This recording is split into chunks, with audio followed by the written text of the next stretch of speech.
మేము కట్టుకొని గిట్లా ఒక 15 సంవత్సరాలు అవుతుంది సార్. ఇప్పుడు వరకు మాకు ఈ పరిస్థితి కాలేదు. ఇప్పుడు రాత్రిలో వచ్చి మాకు ఇట్లా మేము హాస్పిటల్లో ఉన్నప్పుడు రాత్రిలో వచ్చి మాకు ఏమి ఇన్ఫర్మేషన్ లేకుండా కుల్లగొట్టిండ్రు సార్. మాకు ఇద్దరు హ్యాండిక్యాప్ ఉన్నాం. మేము ఇట్లా పరిస్థితిలో ఉన్నాక ఇట్లా ఇద్దరు ఆడపిల్లలు మాకు ఏదో అప్పును సప్పును చేసి కట్టుకున్న ఇల్లుకు మాకు ఏది లేకుండా చేసిండ్రు సార్. మాకు అన్యాయంగా చేసిండ్రు. నా పేరు బొజ్జు నాయక్ సార్. ఇట్లా సామాన్లు కూడా అట్లే ఉన్నాయి సార్. బియ్యము, బట్టలు, కొనుక్కునే దుప్పట్లు అన్ని సామాన్లు కూడా అట్లే ఉన్నాయి.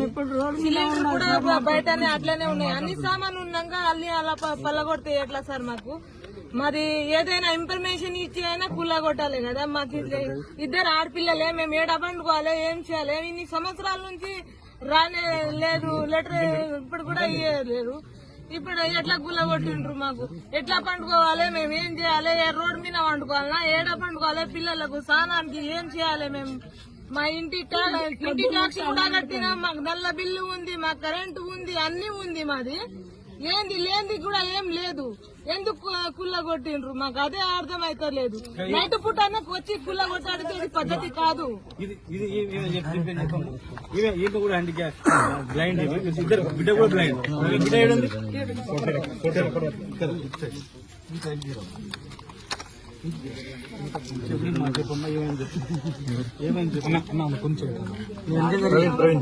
కట్టుకొని ఇల్లు పింఛింది నా బిడ్డ ఒకరు ఇంటికి వేసుకుని ఒకరు మీ ఇద్దరమ్మ కట్టుకొని ఉండింటికి సార్.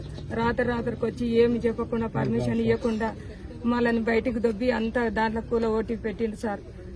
ఎందుకు ఇట్లా అడిగితే పోలీసులు ధర్మి కొట్టే దాపుకున్నాం సార్. మేము ఎవరు లేము మాట అని మాకు భయం అయ్యి అక్కడ పోయి దాపుకున్నాం సార్. నా బిడ్డకు శినజీరో స్వామి మందిరంలో బ్లాండ్ ఆడ చదువుతుంది సార్. నేను బ్లాండే సార్. మా మగవాడు నాకు 3 పిల్లలు, ఆడపిల్లలు, ఒక కొడుకు. వాళ్ళు అక్కడనే ఉండరు. నేను నా బిడ్డ ఇక్కడనే ఉండము సార్. మాకు ఏం ఆధారం లేదు, భూమి లేదు, ఏం లేదు సార్. ఇల్లు తప్ప ఇప్పుడు ఏడ ఉండాలి? వండుకొని తిన్నిక కూడా ఏరే వాళ్ళకి తానం పెడితే తిని ఉండం సార్. మాకు ఎవరు పెడతారు? రోజు ఎవరు పెడతారు? మేము ఏడు ఉండాలి? కిరాయిన్లు కట్టలేము సార్. మేము ఏడ ఉండాలి? ఏడ గురి చేసుకుని ఉందము, ఏడు ఉంది. మీ నైట్ ఏడు ఉన్నా భయం ఉంది సార్. ఈయన బొజ్జే నాయక్, వికలాంగుడు. భార్య పేరు బామిని, ఈమె హ్యాండిక్యాప్డ్. ఈ అమ్మాయికి కళ్ళు కనపడదు. ఈమె బిడ్డ 2 కళ్ళు కనపడవు. ఈమె చూడండి ఇంత కనికరాలు, ఇద్దరు 2 కళ్ళు కనపడవు. ఈమె ఈ బాబు ఏం పేరు బాబు? గణేష్. వీళ్ళ నాన్న హ్యాండిక్యాప్డ్. ఈయనకు కూడా 2 కళ్ళు కనపడవు. వీళ్ళ అక్క ఏం పేరు? శ్రీవాణి. ఈమె కూడా 2 కళ్ళు కనపడవు. నీ పేరమ్మా? బాలమణి. ఈమె హ్యాండిక్యాప్డ్. అమ్మా అనిత. దగ్గర 2 కళ్ళు కనపడవు. ఎదురండి ఈ కాలనీయే హ్యాండిక్యాప్డ్ బ్లైండ్ కాలనీ. ఈ కాలనీలో ఉన్న వాళ్ళందరూ కూడా వికలాంగులు, దళితులు, హ్యాండిక్యాప్డ్, బ్లైండ్.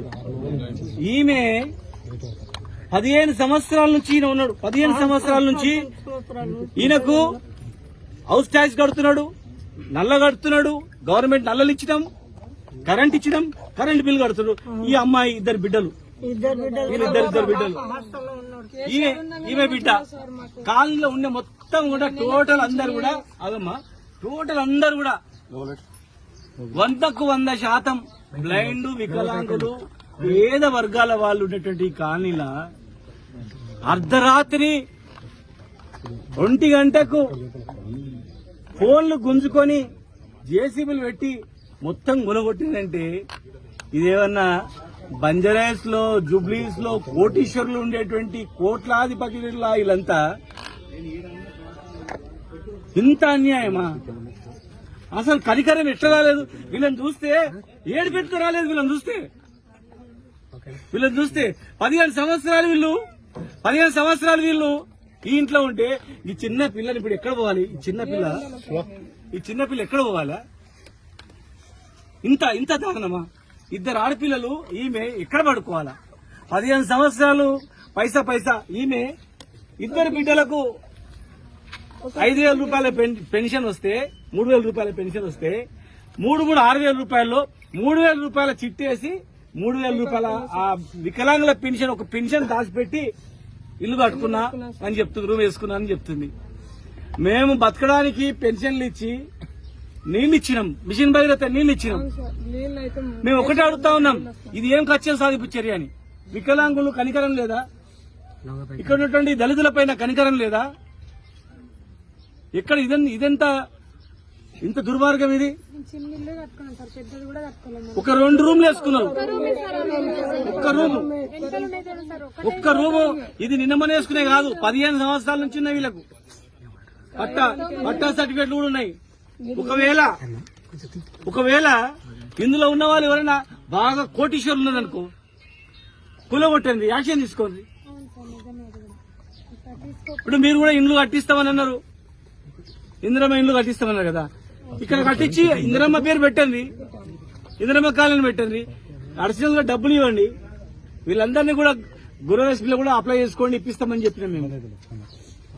కరెంటు లైన్లు వేసి, వాటర్ లైన్లు వేసి, కరెంటు బిల్లు కట్టి, మున్సిపల్ హౌస్ ట్యాక్సులు కట్టి 15 ఏళ్ల నుంచి ఉండేటువంటి నిరుపేదలను, బ్లైండ్లను, వికలాంగులను అర్ధరాత్రి మీరు కాల్ చేపించి ఎల్లగొడితే వీళ్ళను అడిగేటోడు ఎవ్వరు లేడని.